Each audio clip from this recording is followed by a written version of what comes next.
Alright, Nashville, let's flip the script and get a singer's perspective. Check out Brendan Young. Well, I'm from Enfield, Connecticut, which it's like north central Connecticut. It's like 15 minutes north of Hartford, 15 minutes south of Springfield, Massachusetts.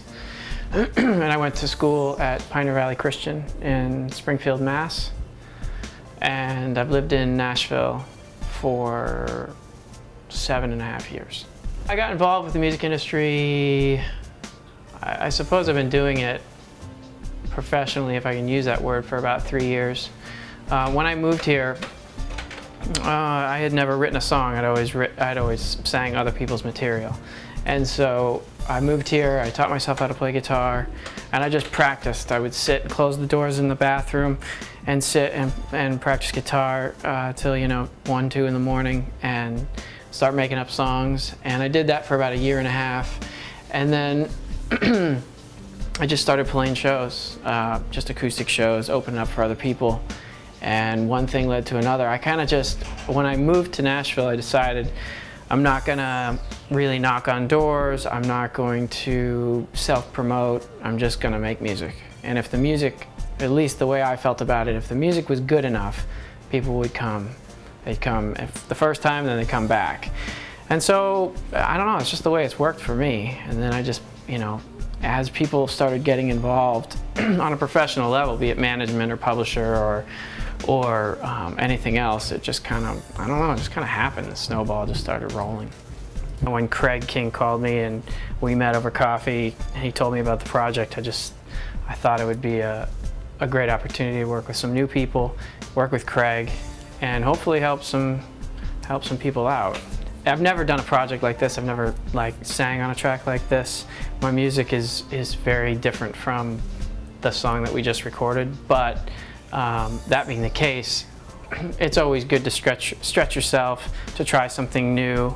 And for me, it was just a lot of fun to try something new and to work with a new producer.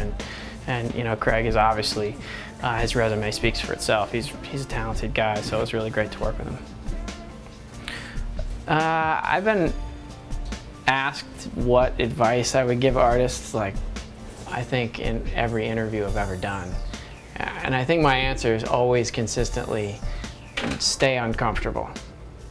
I think when you're striving to do something great, it calls for great sacrifice. You have to sacrifice something to do something great. And getting in the music business, it's just insanity. It doesn't make any sense, and a lot of times you're not making any money, and that's a sacrifice. But I think if you go and you take a day job where you're making 70 grand a year and you got full benefits and you got a car and you got all this stuff, then you just have a tendency to get comfortable and you want to go home at night and watch TV and hang out with your friends or whatever. And for me, the way that I suppose, if I can use the word persevered, the way that I have stayed focused is by staying uncomfortable. And sometimes it's a conscious decision to just,